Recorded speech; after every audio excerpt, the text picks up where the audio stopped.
Приветствую всех на канале Bleach Insight, с вами как всегда Вип, и сегодня вас ждет годный разбор персонажа Урахара. Мы поговорим о персонаже, его скиллсете, с кем он отлично синергирует. Я расскажу о пробуждении и стоит ли его пробуждать, какие души ему одеть в зависимости от его роли и позиции. Оценю его полезность в разных режимах и в заключение о его плюсах и минусах. Давайте приступим. Урахара персонаж мастерства с душой дракона. Основная специализация это поддержка команды за счет щитов, при этом он сам хорошо впитывает урон. Комбо навык наносит урон цели атаки и с 30% шансом накладывает молчание. На практике шансы далеко не 30%, а где-то около 10-15% от силы. Помимо этого, комбо навык дает Урахаре 28% антиурона на 1 раунд. И вот этот бонус очень хорош. Мне в статах 60% антиурона, и при комбо навыке к этим статам прибавляется еще 28%. Это позволяет мне впитывать урон еще более эффективно. Ультимейт Урахары наносит урон колонии врагов, 16% без пробуждения и 24% с пробуждением оружия накладывает на цели атаки сковывания, которые полностью обездвиживают цели на 1 раунд. Также снижается коэффициент урона всех врагов на 15%, но с пробуждением еще 15% шанса крита. Эти дебафы действуют 1 раунд. Пробуждение Урахары довольно-таки полезное, поэтому если вы играете за него и есть возможность пробудить, то обязательно пробуждайте. К сожалению, солбокса на него нету, поэтому приходится идти обходными путями. UR-коробка за эксклюзивные события, которые давали в событии Валентина или на годовщину.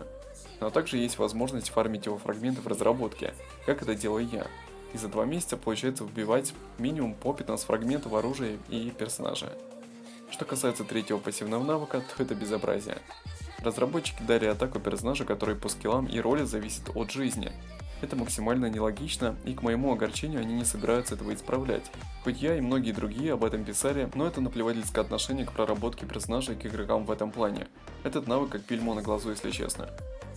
Что касается основного пассивного навыка, он имеет эффект Гигая. Когда Урахара подвергается атаке врагов, то с 50% шансом активируется Гигай, который снижает весь получаемый урон на целых 65%.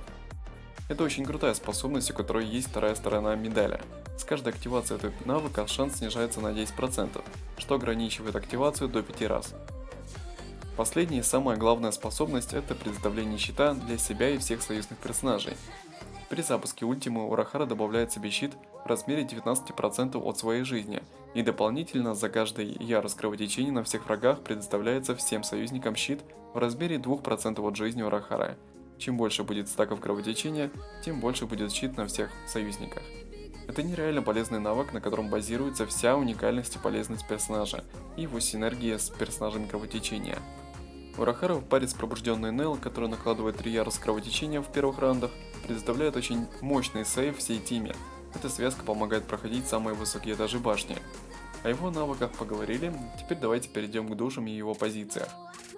В качестве поддержки авангарда в приоритете настороженная душа, после нее разумная и самая последняя это напряженная. Третий слот подойдет абсолютно любая душа на жизнь, я бы отдал предпочтение душе Камамори или душе Уруру. Первая даст небольшой буст для команды, а вторая же прибавит немного выживаемости для Урахара.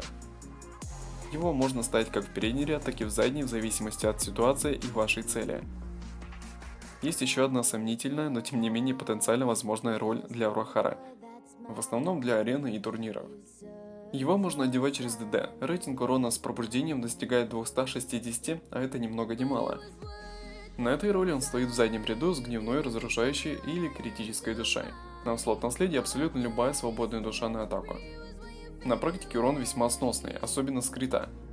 Теперь оценим его полезность по 6-бальной шкале в разных режимах. Арена и турнир 6 на 6, оценка 4,5. Он приносит очень много пользы и является незаменимым командным персонажем. Босс даю оценку 1. Здесь он абсолютно не нужен и будет только мешать. В режиме 1-1 оцениваю его на 3,5 балла. С нужными душами он способен убить многих персонажей с чистым уроном. Что касается предельного вызова, то тут твердая пятерка, при условии, что будет соответствующая связка.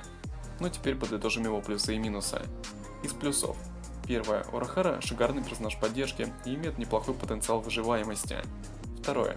Он доступен с первых дней сервера, и вы получаете его фрагменты с обычных витрин, поэтому не приходится затрачивать свои драгоценные ресурсы из рюкзака, ну и в далеком будущем получить высокие звезды тоже не затруднит. Третье. Он поможет продвинуться вам высоко по этажам и пройти их более безболезненно. Четвертое. У него доступные связи. Пятое. В него не обязательно вливать эссенции, он будет показывать достойный уровень и без них. Это позволяет сфокусироваться на персонажах, которые зависят от прокачки. Достаточно будет по одной эссенции в каждом эквипе и минимальное пробуждение. Ну а теперь перейдем к минусам. Первое – это устаревшие характеристики, если сравнивать с более новыми персонажами. Второе – это сложность получения пробуждения оружия, хотя сейчас это куда проще получить, нежели раньше. Третье – это плохая проработка взаимодействия третьей пассивки с навыками Урахары, ну а также две связи на атаку вместо положенных ему двух связей на жизнь. В остальном это один из лучших персонажей поддержки, который однозначно заслуживает места в вашей основе. Лично я использую его и очень доволен. На этом разбор подходит к концу. Проявляем максимальную активность и переходим по ссылке ниже, чтобы проголосовать за следующего персонажа на разбор. Впереди вас ждет много топового контента, поэтому подписывайся на канал и группу ВК, чтобы не упустить много интересного и полезного. С вами был VIP, всем удачи и до встречи в следующих роликах.